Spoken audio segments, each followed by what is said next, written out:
EGM Network. Honestly, without Treasure Coast Community Health, I think we'd be a much poorer community in terms of our health. We're always striving to fill the gap for everyone in the community, rich or poor. Good afternoon, and welcome to Community Conversations. Each week, I come before you on the air and talk to other folks that are vibrant individuals within our community that add so much to healthcare, whether it is directly or indirectly, whether they're for-profit organizations or not-for-profit organizations. And so this afternoon is no different. Sometimes we sort of prep what do we want to talk about, but that's not the case. You're going to get a spur-of-the-moment real conversation today between Ann Posey from Tykes and Teens and myself. Welcome, Ann. Thank you, Vicki. Thanks for having me. Well, it's always a pleasure. We collaborate on a lot of different things on the mental health, behavioral health side of things. So it's always good to have a collaborator instead of a competitor. Thank you.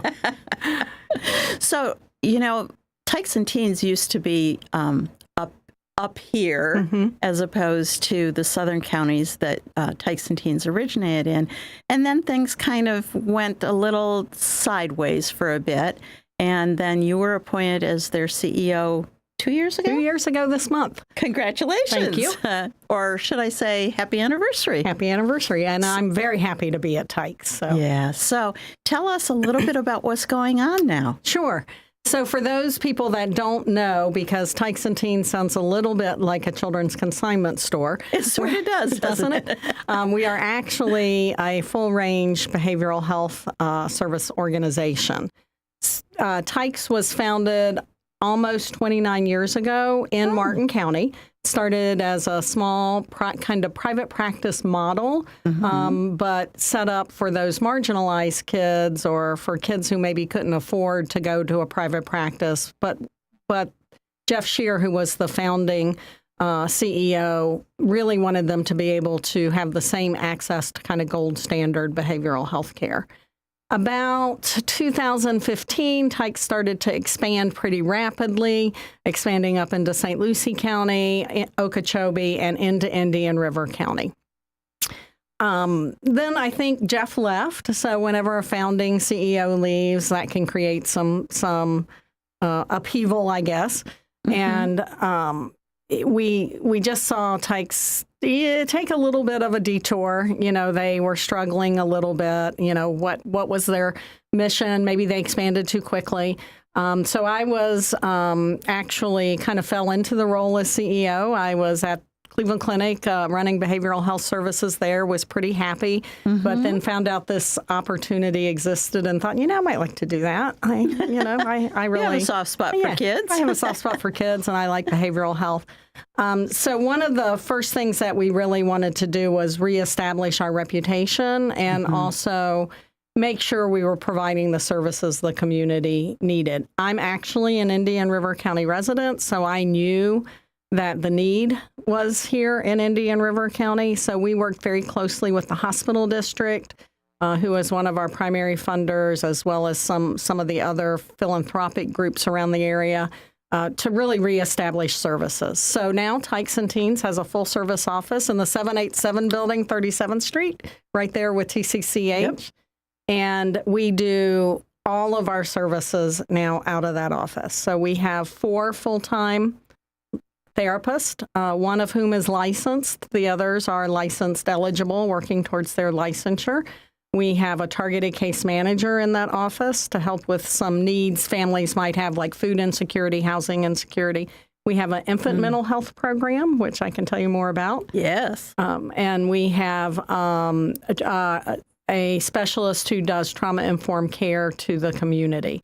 So really, we do full range of services now. And it's pretty unique to have therapists that are willing to work with very young children. When do you start saying, yes, we could be helpful to the parents? So we have, as I said, an infant mental health program, and we also have mental health consultation, which is works with early childhood learning centers. So we have a big presence in that 0 to 5 space.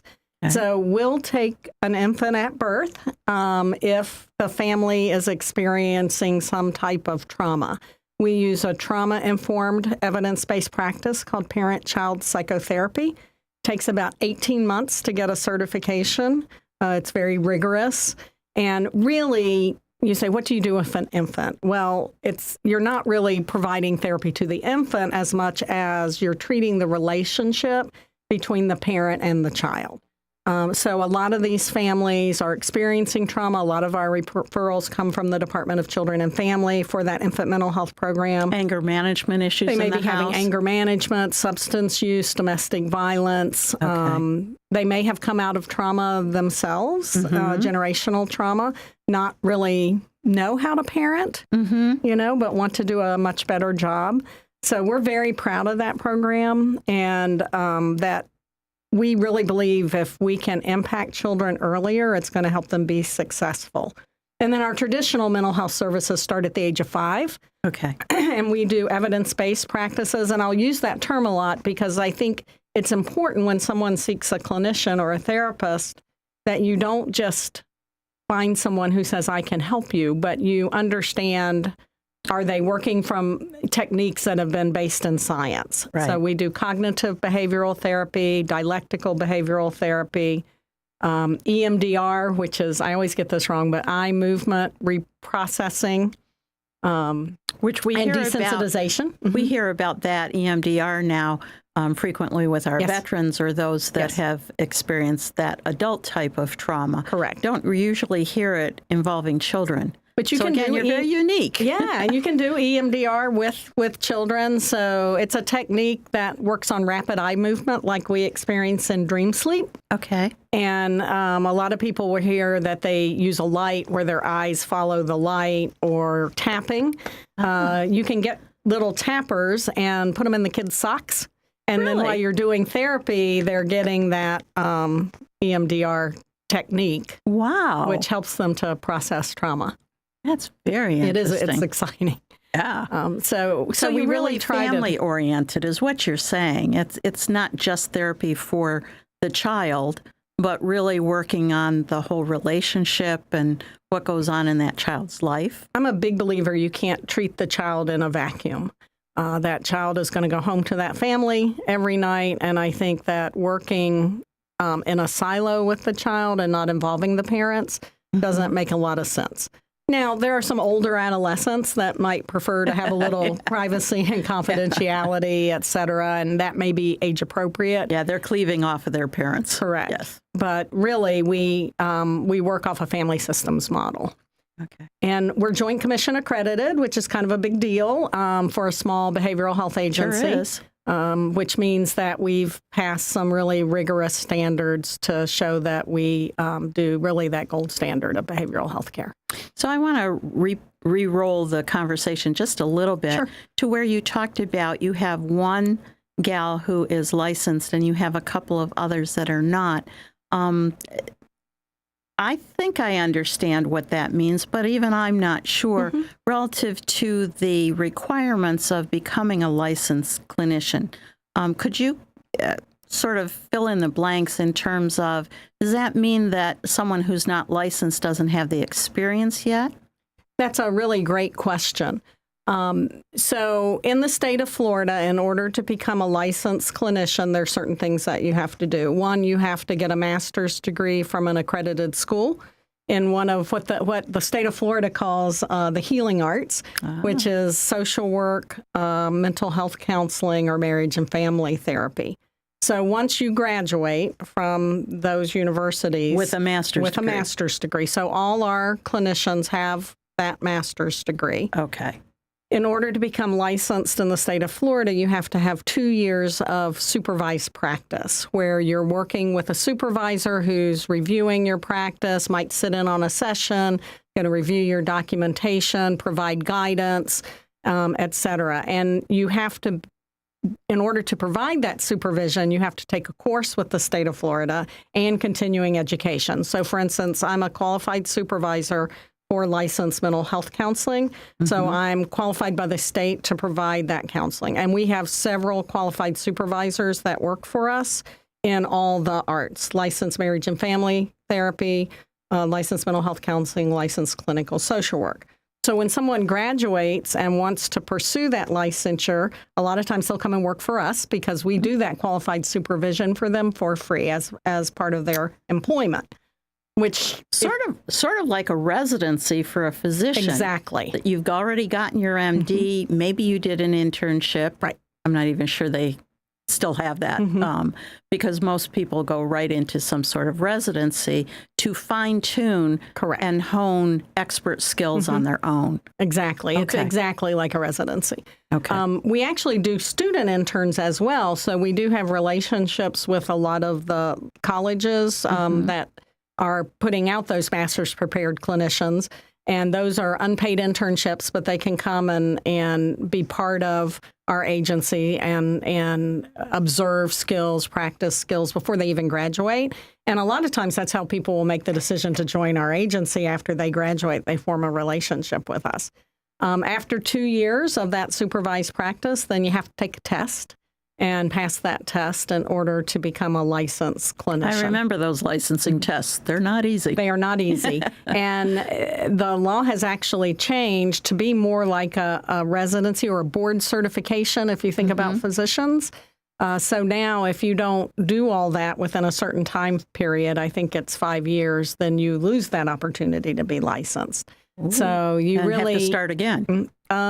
Yes. Or you lose it. Or you lose Period. it. Okay, got it. So we really want to guide those clinicians that come to us, guide them to get that license, et cetera, and then hopefully stay with us after they get licensed. That becomes a little tougher because of working in a nonprofit. Very competitive, without a doubt. Well, speaking of things going, I can't believe we're 12 minutes into the program already. So we're going to take a short break for a word from our sponsors. And when we come back, we'll talk about more program-oriented things. Great, awesome. Ann.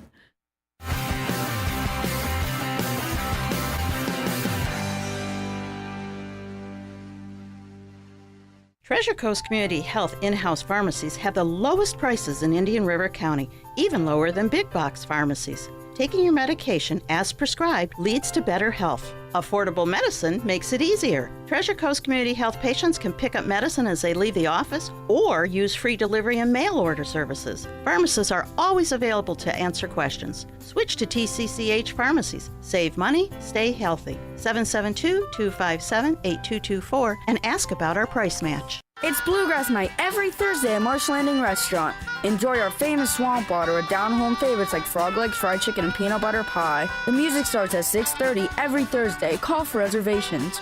Bluegrass Night at Marsh Landing in Fellsmere. If you dream of creating a home that embodies sophisticated island living, visit Sunshine Furniture during our Tommy Bahama Home for the Holiday sale. Bedroom, living and dining room, home office, media, and occasional pieces, Tommy Bahama Furniture is distinctive and unique, yet inviting and comfortable, and is all on sale now. We're also having a huge Black Friday closeout sale on patio furniture, indoor sofas, chairs, occasional tables, and dining sets from Berlin Garden, Windward, Telescope, Lloyd Flanders, Four Seasons, Capri, Universal, and more. Also, all pictures, lamps, and accessories are half price, and don't forget to visit our outlet and sales center across the street. Sunshine Furniture, 1295 US 1 in Vero Beach, next to Planet Fitness. Visit our website at sunshinefurniturecasual.com and hurry in today for our Black Friday savings. Sunshine Furniture, the best in every way. Ooh, have a sunshine day. Sunshine. And welcome back to Community Conversations. If you're just joining us, my name is Vicki Soulé, and I'm the CEO of Treasure Coast Community Health, where we provide primary care for all individuals from cradle to 100 years plus, for all different types of things, because we want to make it convenient and accessible for you. So we pack a lot of things under one roof, whether it's medical services, pediatric services, behavioral health, dentistry, pharmacy for your convenience, and great discounts as well, I might add, even vision services. But one agency can't do it all, and I believe in freedom of choice as well. So we do a lot of collaborations with like-minded partners and exchange information and assist each other often. And this week I've got one of our great collaborators here, Ann Posey from Tykes and Teens. I almost said Cleveland Clinic because she was there for a while. I was there a long sometimes time. sometimes my brain sort of blinks. And they're also a great collaborator. They are without a doubt. So we've been talking about the Tykes and Teens program in Indian River County, and particularly how things are currently going. So I know that you have you mentioned that Tykes and Teens started in Martin County. I presume you're still providing services, even though you're an Indian River County resident, in those southern counties as well. We do. So we actually have 5 offices in 4 counties. Okay. We have 3 offices in Martin County, 1 in Hope Sound. We're the only, I believe, behavioral health provider that has an office in the Hope Sound area. We have our main office or corporate offices in Stewart. And then we have an office in Jensen Beach. In St. Lucie County, we have an office in St. Lucie West. And then we have our office in Indian River County. In Okeechobee, we provide services mostly in the schools. We don't hold a physical office there, but we collaborate with the school system. And you mentioned earlier that you get a lot of referrals, not only from the schools, but from the preschools. We get a lot of our referrals from the school systems in all our counties. Because of our mental health consultation program, where we're actually in about 10 early childhood learning centers, that program works with teachers to help them develop the skills to do some of those social emotional learning skills. And, post-pandemic, a lot of kids are struggling. They're struggling with how to interact with their peers, and families are stressed, and that stress comes down to the children. So we see a big need for that. We get referrals from pediatricians, from other behavioral health agencies. We collaborate with the Mental Health Association and their Parent-Child Center. We have our infant mental health therapists there working in collaboration with them and their walk-in center. So we get referrals from all over. Cleveland Clinic, we get a lot of referrals from their behavioral health center. You've got a solid program, and I think that you've turned that reputation around. Where there was a little doubt after the pandemic. And so I thank you for that. Thank you. And it was a difficult time, and it's a team effort. One of the things that we did was we changed our structure a little bit. Pre-pandemic and during the pandemic, I think they were really trying to kind of oversee Indian River County from the Martin County office. Ooh, and that was a challenge. Yeah. So we actually have a director now that is responsible for Indian River and St. Lucie County. Her office is based in Indian River, and that's really helped that to reestablish our reputation, to be present at community meetings, to see those collaborative efforts. So that little bit of restructuring, I think helped a lot. Sometimes it's just the little things that make the difference. Isn't it amazing? And our we do have a psychiatric nurse practitioner. I didn't mention that when I talked about our services for med management. We used to be what's called a therapy first organization. In other words, you used to have to come to therapy, not be very successful in therapy before medication was considered. That's a little bit of an old school philosophy. I used to use my own family. My daughter had some struggles, and she really needed medication to calm her brain down before she could, focus on the therapy aspect of it. Right? Or any other part of her life, for that matter. So now children can enter the system wherever it makes sense. If a pediatrician wants to refer for medication, they can do that, and then the nurse practitioner will refer to therapy if that's indicated, or they can come to therapy and go to medication management. And we're seeing that a number of pediatricians are just much more comfortable doing a referral to someone who does just that, as opposed to the broader scope of developmental milestones, educational milestones, immunizations. I mean, the list that they have to go through for each of the different ages and stages is amazing. And so they will refer out to someone like a nurse practitioner and let them get that medication stabilized, and then take that child medication management back over themselves. And that's a great use of the system, right? Opening the slots up for people who need them at that moment in time. So we're very proud of that. When the University of Florida practice closed a little while ago, we were able to absorb most of those children who needed a referral, and we really worked collaboratively with all the agencies in Indian River County to make sure those patients were taken care of. Well, you certainly have got a solid niche with the youngest set. Let's switch gears for just the last 2 minutes and talk about teens, Tykes and Teens. We do a lot of work with teens. Teens are struggling. It's not an easy time in life. What are you going to do with your life? What are you going to be? We use dialectical behavioral therapy, which actually helps with emotional regulation. So if you think about being a teenager, your emotions are all over the place. But what does dialectical mean? That's a big word. It is a big word. It really is. It's a form of cognitive behavioral therapy where you connect your brain with your feelings, right? And it just teaches skills. So rather than talking about how you're feeling, what can you do about those feelings? They keep a diary card. They have different techniques they can use when they're feeling out of control emotionally. With kids, they're very black and white teenagers. Like if I break up with my girlfriend, my life is over. Right. Not recognizing that in a week, I might not feel that way. So it's trying to teach them to work through those emotions. We do a group for dialectical behavioral therapy for kids and teens, and that works really well when they get to work with each other on that skill building. Yeah. So, I've heard about those kinds of groups in the intensive outpatient arena that the hospital, you actually started that program for teens and older teens / young adults. And I do think that is something that when I was growing up, we had closer family. And so even if we wanted to discard what our parents were telling us as we were seething at the emotional grips of puberty, we usually would have a grandmother or a good neighbor friend, someone who might guide us in that. And some of those support systems aren't as strong anymore. They aren't. And then social media plays such a huge, role. Not always bad. There are some, certainly good to social media for some groups that don't feel they can connect with people around them. They might find that connection in social media. But so if a parent was having a time with their child, could they give a call? I'm assuming that some of these interventions are fairly short, a couple of months, but make a world of difference. Absolutely. Okay. So you can, if you go on our website, www.tykesandteens.org, and go to contact us, the phone number is there. We do centralized scheduling. Actually, in Martin County, we have a walk-in assessment center.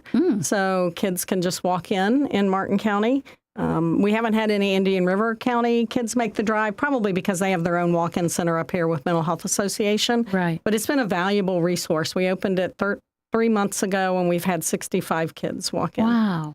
Yeah, that is a great resource for teens. But you can just call and pick the office that makes sense for you. And can teens call on their own? They can. We do need parental consent in the state of Florida. Sad but true. It is. Unless it's a mental health crisis and they're under 18, they can reach get out. 2 sessions. Right. But that is possible. So I bring that up just in case you hear us say, no, that's not the way the system works. There is a statute in the state of Florida that says between 13 and 18, if they need a mental health crisis counseling, they can get that without parental permission, and that's really important. And I always suggest using the Mental Health Association Walk-In Center for that. That's kind of what they're set up to do. Okay.